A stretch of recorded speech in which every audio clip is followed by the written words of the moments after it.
speaking as a young person, I really sometimes, when I look at the problems we're facing with melting glaciers and, well, ocean sea level rising, islands drowning, I think, what can I as a small individual do against these massive problems that we're facing?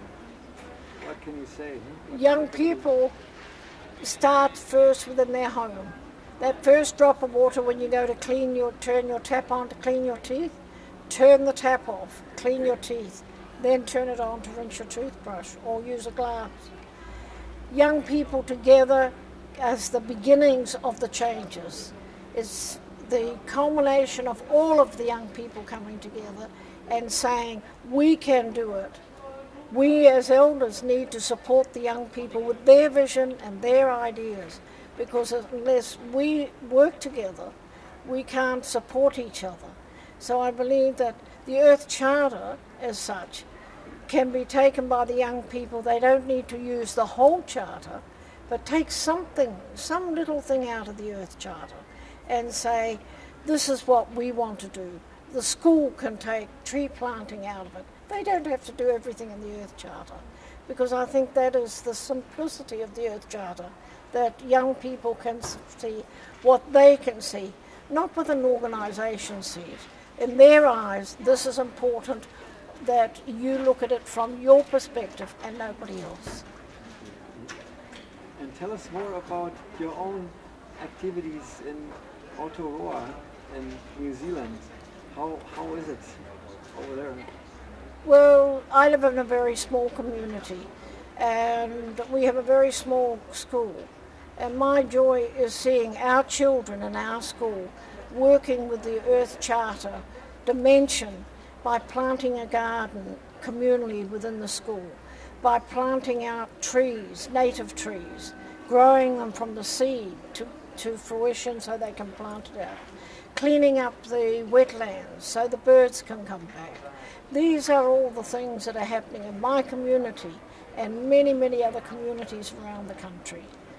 We are seeing changes of lifestyle, from going into big communes in the city to small areas of work around the complete community that is small and viable and can make those changes. And what do you think can we learn from the indigenous people of the land? What is their contribution they can bring in this endeavor? I don't know that you can learn anything from us, but you can reawaken the same things within yourselves, because at the moment in many non-Indigenous communities everything is sleeping. For instance, spirituality is part of every human being's life. It's not just within this community, but you need to just awaken that and say, we have the same aspirations, ideas, and not be afraid to step out and do it. Creativity doesn't belong just to one Indigenous group, it belongs to the world. And we, because we live it in our daily lives as communities and not as a person, that makes all the difference. Reconnecting with Mother Earth and feeling again this great connection, how can we do that? What can we do? By mere fact of that we sit outside and do this inquiry. That is a connection with Mother Earth, because she's around all of us.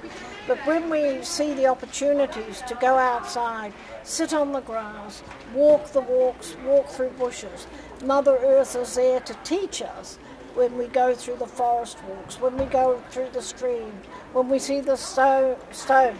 I look at these stones, they came from somewhere. They're obviously part of Mother Earth's family. Mother Earth is all embracing over everything. And how was it when you were a child? What do you remember? What did the elders teach you about Mother Earth and life in general? I don't think that our elders taught us. We lived it. And if we broke the rules of how we should be, you didn't get into a lot of trouble, but you were slightly chided and guided, to the right way of doing things. And that's the responsibility of the communities. That's why we love to try and live within communities rather than nuclear family groups. Because in the nuclear family groups, everybody is too busy for 3 or 4 people. But when you live in a community, you have so many people surrounding you saying, I think that we could do it like this. I think we should do it like that. It's not the I, it's the we.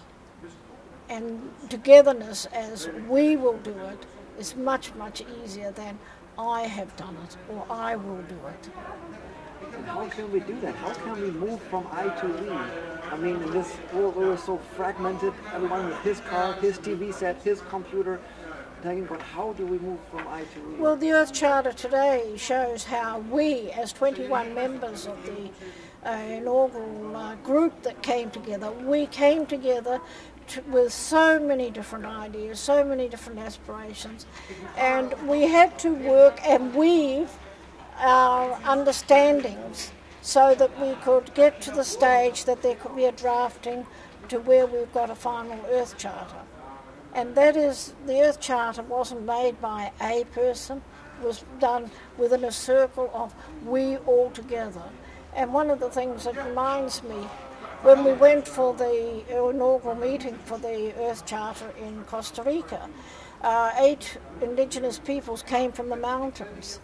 And they knew I apparently was in Costa Rica sitting on this Earth Charter.